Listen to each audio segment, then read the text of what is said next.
Final time. I'll call on you for one final time for the land acknowledgement, please. Thank you. I want to acknowledge that we live and work on Indigenous land, as I generally do.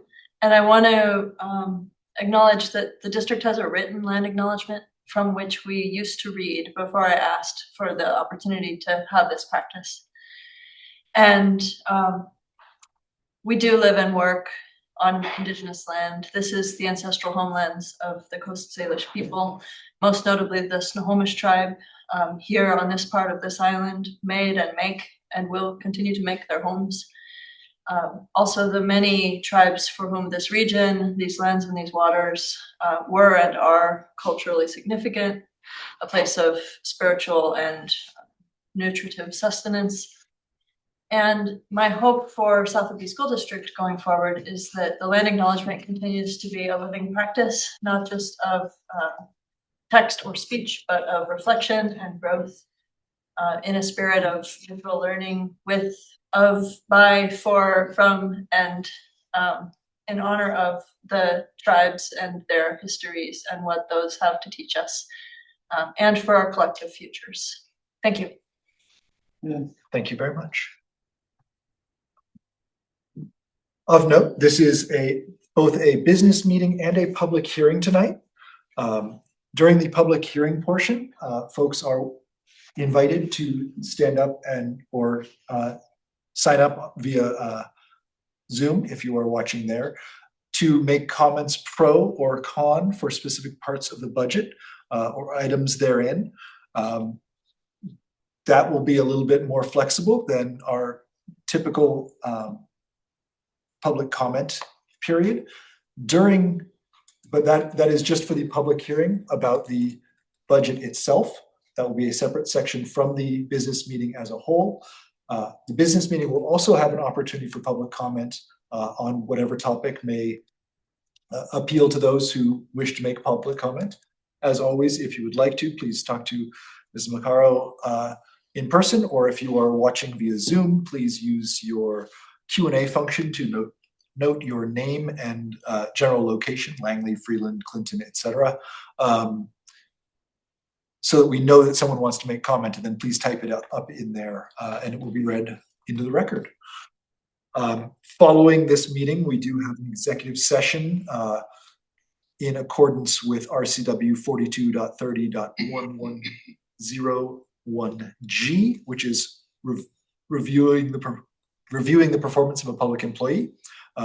As always, no action will be taken during that executive session. That out of the way, are there any objections to approving the agenda and minutes as presented? Hearing none, the agenda and minutes are approved as presented. We will now have a presentation from Mr. Field about the 2026-2027 proposed budget. Mr. Field. Thank you. So last board meeting, we went through the full presentation. There's been very minor changes from that presentation. So I was going to go over through those changes and answer any questions that people had. So our enrichment levy increased, all of our levies increased slightly from prior.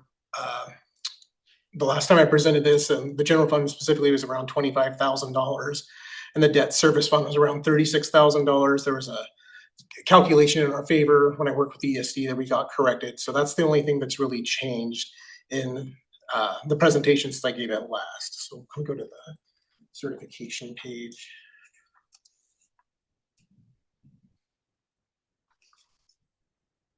So this presentation has all those updates flowing through. We're just going to go to the section where we can really see where the change has occurred. So the revenue change for capital projects, general fund capital projects and debt service was that readjustment in the levy calculation. Transportation vehicle changed slightly. I adjusted the beginning fund balance because they changed the depreciation schedule effective this year, and I was using the prior year calculation, so it's coming in less because they stretched the bus depreciation, and that's the only thing that changed. That and the expenditures, I just said we're going to spend all the money on buses if we need to.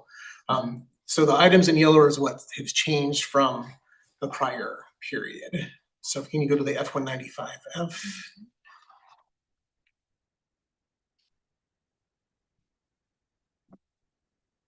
Yeah, the expenditures. And then this yellow highlighted item is the one that was pointed out that I was missing a digit in the presentation, so I corrected that as well. But other than that, there's nothing's changed from the prior presentation, so if there's any questions related to that, I'm happy to answer them. So at this point, we open up the floor to board members or members of the community who would like to state pro or con for any part or portion of the budget as presented. So I had a question. Do I have to state who I am? Please, just for the record. Wendy Clinton now. We added on a sped ed director where, cause we go through the year down to our shorts, budget wise. So where did we find that funding, or are we gonna be using more of the fund budget? So we are budgeted to spend more fund balance than we have historically, but the last few years we've basically broken even the last 3 years. So it isn't a fund balance usage this year, or a planned portion of that is through fund balance. And How then much of that is estimated for that position? It's a small portion. yeah, it's small. It's an additional staff member. The fund balance will still remain well Yeah. above the policy level. With our current budget right now, how our ending fund balance is 14% if we used all of the funding. But there's a lot of capacity built into our budget this year because we have a conservative enrollment projection. So instead of bumping up and having to do a budget extension, we have staffing budgeted in the budget that we haven't historically had, which is part of the reason that it's higher, is like we have positions. So when or if the students come, we can just execute hiring and it's already in the budgeted number. So that's part of the reason that our use of fund balance appears higher than it has in prior years. So we took a different approach to budgeting, to having staff that we've typically hired as the enrollments come in, specifically for K-3 compliance. That person hasn't been budgeted in the past, but we've hired them to get the compliance dollars. And then this year we've added that individual in the budget, but the position is not yet filled. And there's other capacity in the secondary as well, like staffing capacity, an unhired position. So if we have students come up and we need to balance, we can do it early in the process, where this year we added teachers late into the year. We're hoping that with the staffing budget that we can make that hiring, if we need to, very early compared to what we did this year. And if those staffing changes happen, we will have higher enrollment, so we'll have higher revenues as well. The reason why I asked is, I don't know how many years ago, when we were predicting increase in health insurance for employees, I think some of you were on the board, and we were like, well, we know that that's going to be an increase. And I believe we modified the budget so we weren't dipping into so much of the fund budget. Moving forward, have you guys kind of taken a look at where you can trim? I mean, I know not everything is funded through the state, and we're always short in a lot of areas to begin with, but I don't want that to be a continued activity, is that we just dip in for that new position. No, that's not the intent, No. to do that continually. Many of those budgets were contingent upon continued decline in enrollment. And as that enrollment has ticked up again, it's freed some funds away. And even then, those budgets had plans to dip into the fund balance for a portion of the time. And we haven't had to thus far for the past 3 or 4 years, is my recollection. Maybe longer than that, but Yeah. Yeah, it's balanced pretty much over the last 3 years, plus 200, minus 200, plus 100. So we've been basically even for increases and decreases on fund balance over the last 3 years. And the budget's always shown that we're going to use between 800,000 and 1.2 million. And when it's all said and done, it's basically zero use of fund balance. It's just how the process for our budgeting process has been over the last several decades. It's slightly changed this year because we have these 2 years where we had a slight uptick in enrollment, and I'm not convinced that's going to keep going up. So we took a conservative, a little bit less than flat enrollment. But if it does come back even, we get the same number of kids back or goes up, we'll have the capacity to right away. Because when we don't have the capacity built in, then we're going through that exercise. Where are we going to take away or hold back so we can hire a teacher or have to come back and do a budget extension? So this year we took the approach of putting bodies in the budget that are not yet hired. So when the opportunity comes and the revenue, we can see our revenue is going to get adjusted in January because we have 100 more kids than we have budgeted. So we know it's coming. We can make that move a lot earlier with less concern that we're going to run out of budget capacity. And I understand the vice principal at the elementary is only temporary. Are we anticipating we keep, because I know that was an addition to a budget that we didn't have last year. So can I add two things? Yes. One is the amount of one position, the director of special ed, is a very small percentage of the fund balance. So it's really pretty insignificant in the wide range of what it could impact comparison to the larger. So I want to make sure to be clear that that position is not dependent on whether we have fund balance or not. Oh, I understand that, yeah. I Yes, understand. and we have a fund balance that it far exceeds what our board policy requires. So the assistant principal, we have a high number of students at the elementary level and it warrants an assistant principal right now. We said that it's temporary because we don't know what our enrollment looks like and we don't want to say that this is going to be forever. So we part of the rationale is because we are in the middle of major construction, and in fact Kristen is leading, supporting and managing the construction, leading the school in helping to support construction decisions and navigating change around construction. So part of the funding of that position is through our bond construction, because you have a construction principal sometimes. And so a portion of her is funded out of that. So we're being really mindful of how we're sensitive to maintaining or minimizing impact of fund balance, while also building a budget that has planned increases, built-in contingency for staff in case we need to increase. But if we increase, we're going to get the revenue, so it'll be a cost neutral again. So right now the budget looks like it has that our fund balance is impacted more significantly than it has been in the past. But if we don't need those positions, we aren't going to hire them and we won't charge them. No, I wasn't arguing the importance Yeah. of the vice principal. I'm just seeing new positions added to our existing real thin down to our shorts at the end of the year, hoping, because Andrea was there when we were talking about the increased cost on health insurance. Okay, we knew it. And then the idea was the 5-year projection, people are going to retire and it will balance out. That was extremely ridiculous to think that, because I don't think he also saw the pandemic in that, and that really kind of shook us all up. I would rather see projections that think, okay, we need a vice principal. I'm not arguing that point. And we were told we need someone to cover sped ed.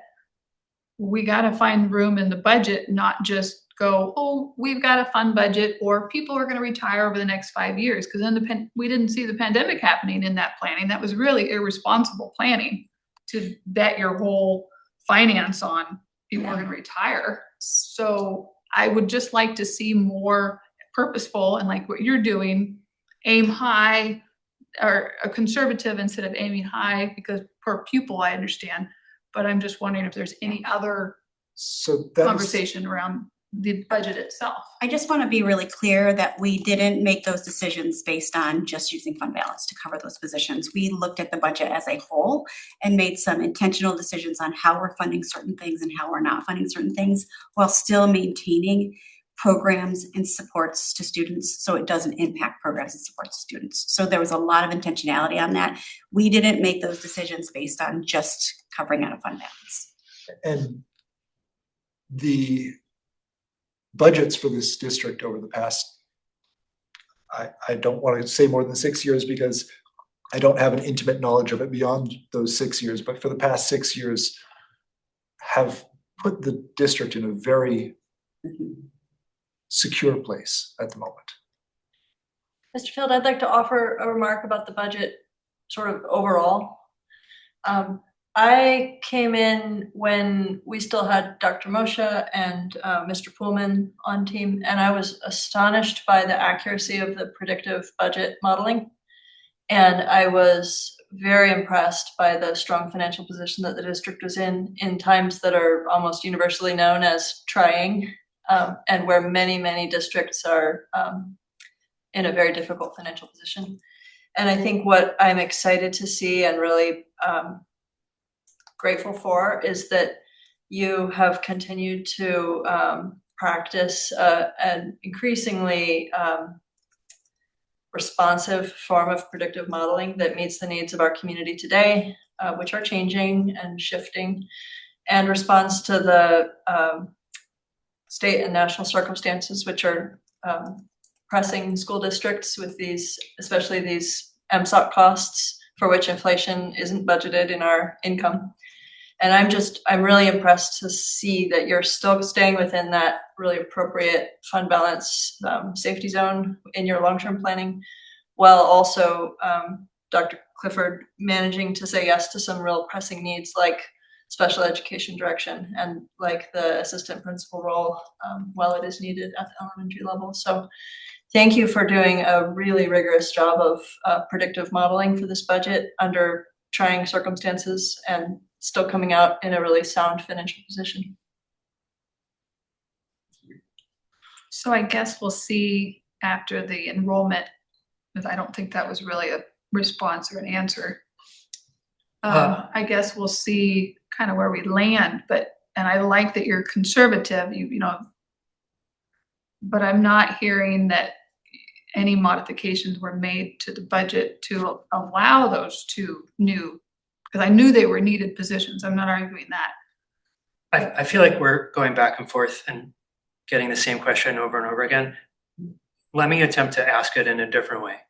It looks to me like this budget has been done slightly differently than in years past in one particular way, where instead of having to be reactive if the scenario happens that we have higher than predicted enrollment, you have built the budget in such a way that we have the optionality to more quickly hire to meet the demands and the legal requirements even of a higher than anticipated enrollment with little to no downside. Because if the scenario comes to pass that there isn't that higher enrollment than you had predicted, then we don't need higher spending and we won't spend that fund balance. We just now have the option to be more quick in meeting the needs of the district and staffing, knowing that that revenue will also show up because of the higher enrollment. Did I get that right? That's correct. I think to Gwendy's question, I think we're making an investment this year in special education, and that takes, I think it's not going to be a one-time cost, but we're going to make that investment and get through the coming year. And then years going forward, we'll need to make adjustments potentially to maintain those positions. But this year we're making an investment because we have a real need to make an investment per the study that was done for special education. So we're making that investment this year. It'll, on the face of it, we're using fund balance, but if we get more students, it may offset. We did have significant retirements this year that's helping. We have high-end teachers falling off, replacing them with younger teachers, so we get some savings there. So it's not all going to come out of fund balance, but we are making an investment with that hire. And Kristen was in a similar role last year, so that's not really a new position. It's just made more affirmative with title and being put into the administrative team. So that's where I think I'm answering your question there, that we are making an investment this year and spending some money in that investment in this year in the arena of special education with the investment in Dr. Bell. And we've previously had a special education director.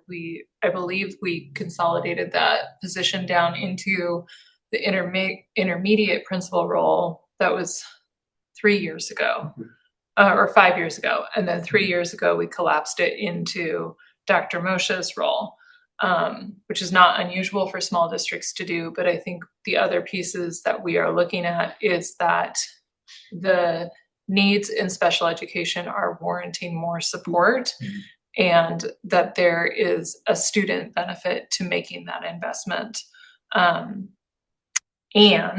that as that has also happened, we've had an increase in enrollment. We've had a shift and change in the demographics of our students where just the needs are different in junction with retirements, shifts and changes, all those different pieces. Yes, that was very helpful.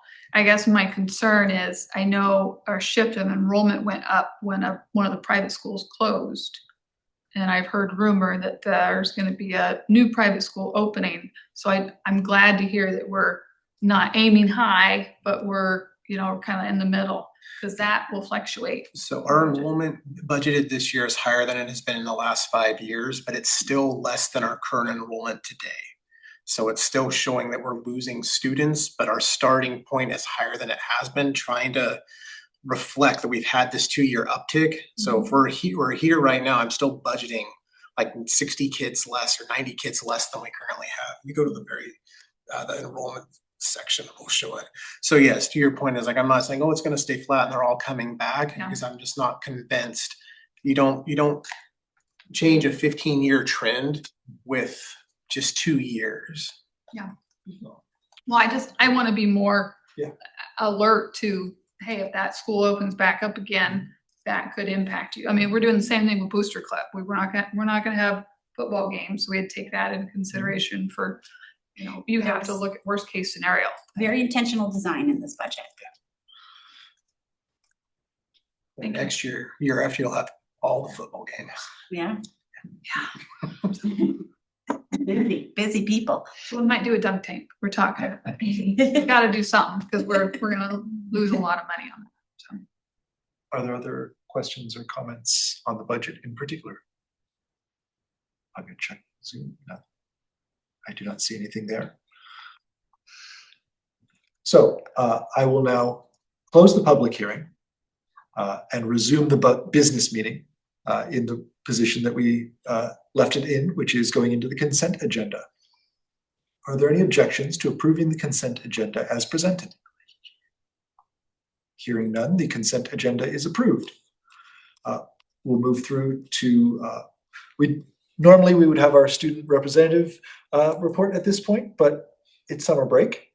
We don't want to give them homework and they aren't on campus. So there's no student report this month. So we'll move on to public comment. Is there anyone signed up to speak? I'm just going to check and see. I don't see anyone in the Q&A. Do not see anyone there as well. So we will move on from public comment to new business. We have 2 items of new business. Item A, Memorandum 2526-39, approval of Resolution 707, 2026-2027 budget. Is there any debate or discussion to be had among the board? Just want to thank Mr. Field for providing a presentation that's both detailed enough to help the board make a decision, but also understandable enough for non-professionals to be able to follow it. Really appreciate it. And if anyone is following along afterwards and wants more in-depth details on the budget, take a look at our last meeting, and Mr. Field gave a very in-depth presentation then about all the items that were not covered by the changes tonight. Okay, then we will move on to, do we have a student representative advisory vote on whether or not to approve the budget? I abstain. All those in favor of approving Memorandum 2526-39, please say aye. Aye. Any opposed, please say nay. Memorandum 2526-39 has been approved. We'll move on to Memorandum 2526-40, approval of the interlocal agreement with the Northwest Regional Data Center for Skyward Support and Professional Services. I'm going to turn this over to you, Dr. Clifford, to explain some. Thank you, Director Wilford. This is our student information system, and this is a renewal. Every year we renew this, And we are moving to cumulative, thank you, Director Greenier, for sending your question in advance. We are moving to cumulative, we'll be migrating there. We were originally supposed to do that this spring, but we were able to push it back and get agreement from Northwest the Northwest NWRDC to push it back to, is it 2027, 2028? That's what I thought, but I didn't want to mistake yet. So it'll be the summer of 2028, and that gives us plenty of time to hopefully have the construction mostly managed and be prepared with staff to support the migration. Thank you. Is there any debate or discussion on this topic? I would just like to thank you for keeping in mind the load balancing and mental health of our staff, trying to migrate forms and communications and all of that at the same time as moving physical classrooms would be a great deal for them. So thank you very much for that.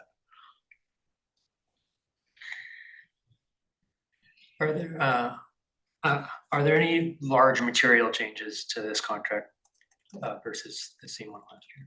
No, they've made some adjustments, but there's no material or substantial changes.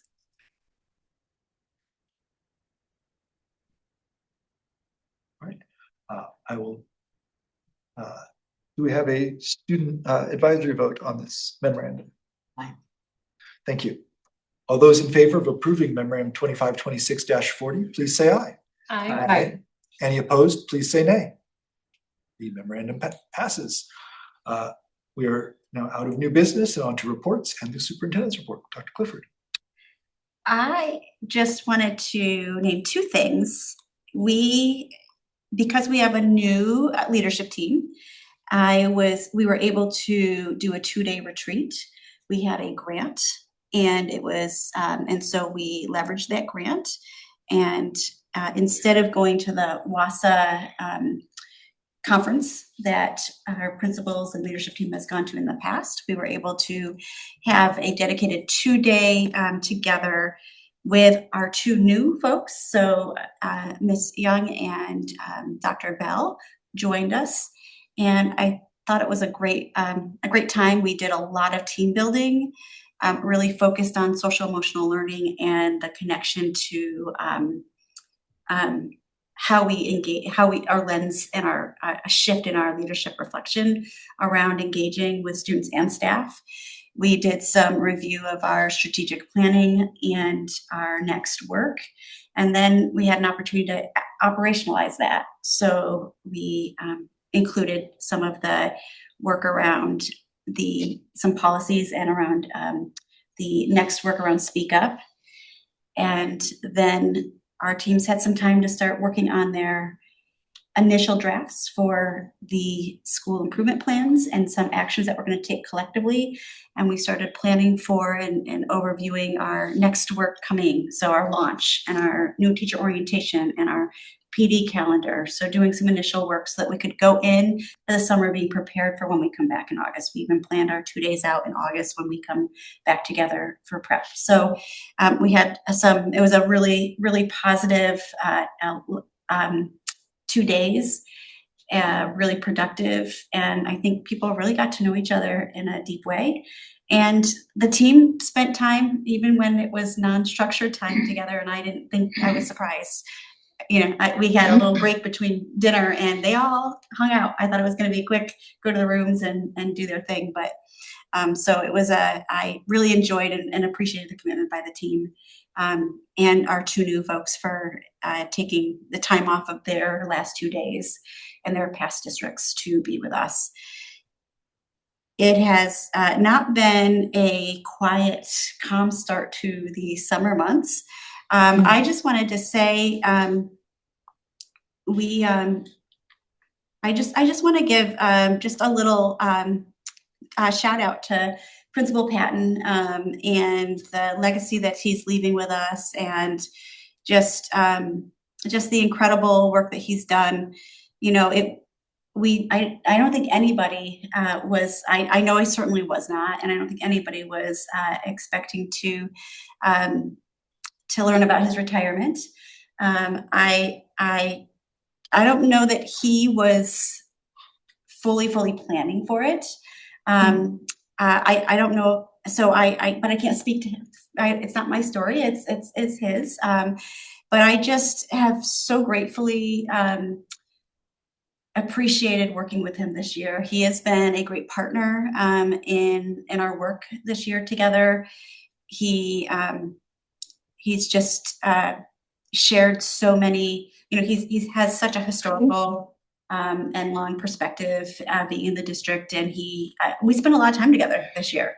There's been a lot of unique things that were presented from the very beginning all the way to the end of the year that he said, this is not usual for us. And I know it wasn't usual for South Whigby. And so I just really appreciate his steadfast, fearless leadership. And he always puts students at the center.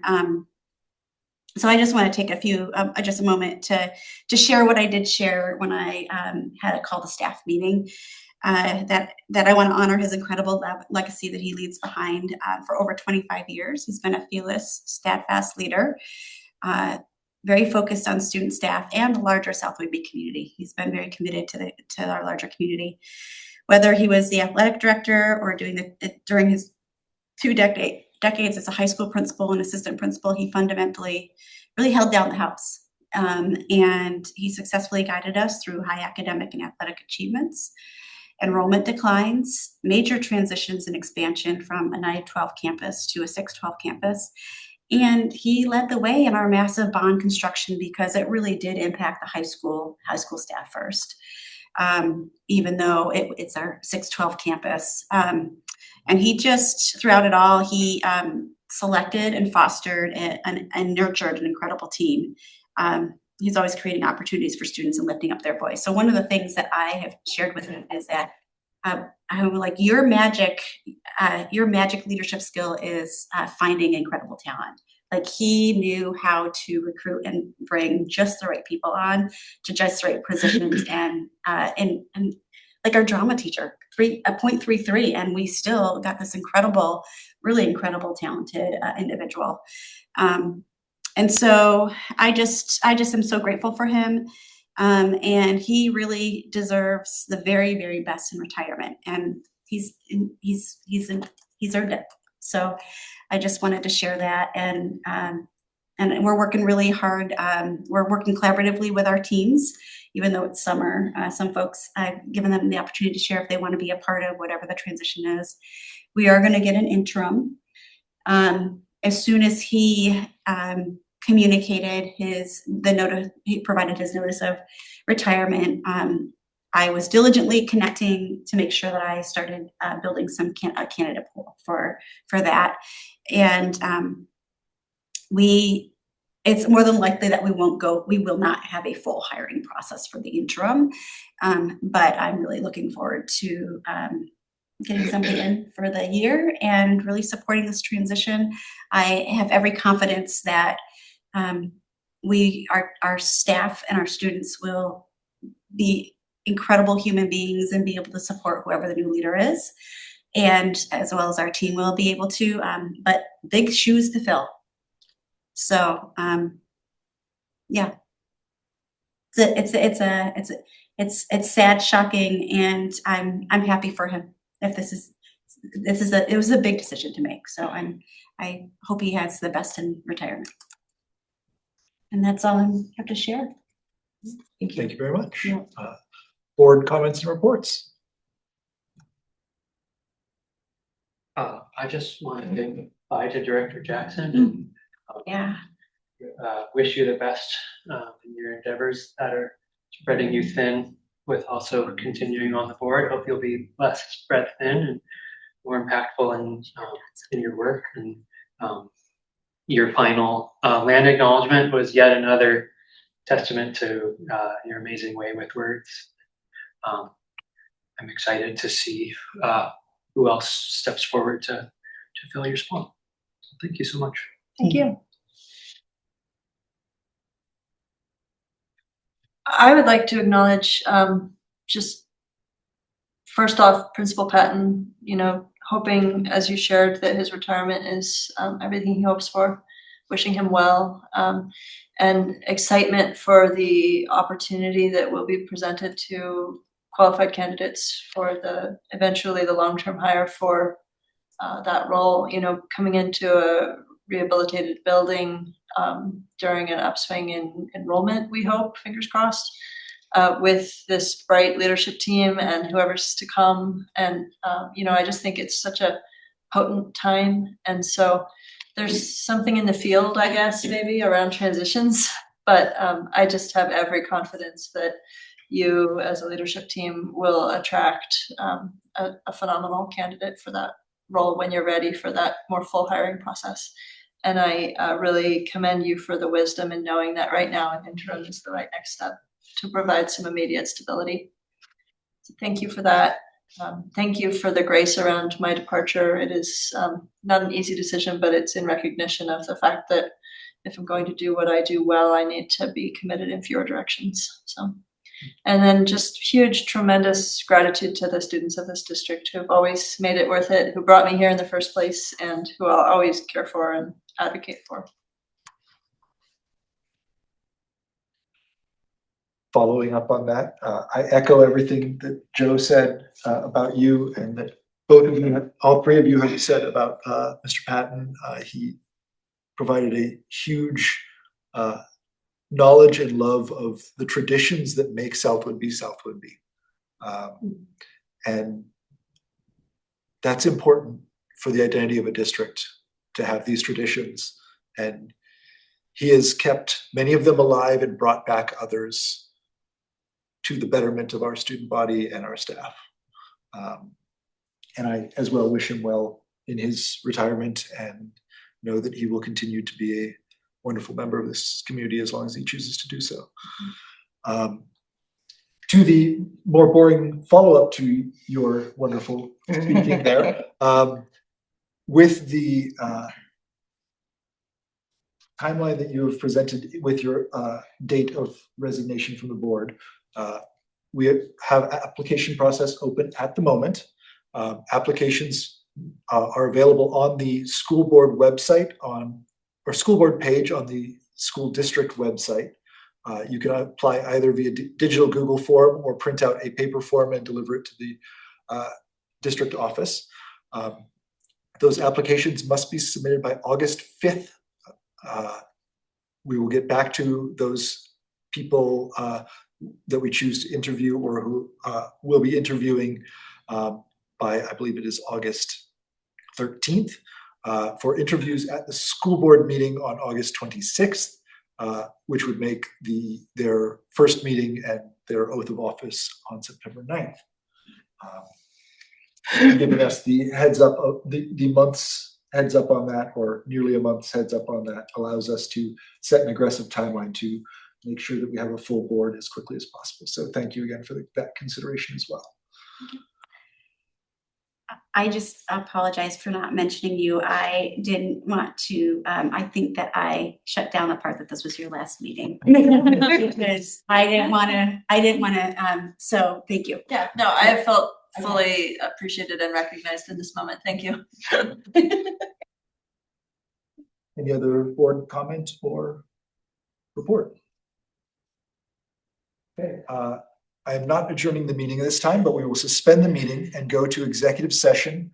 We will take no longer than 1 hour, which would put us at 8:11 p.m.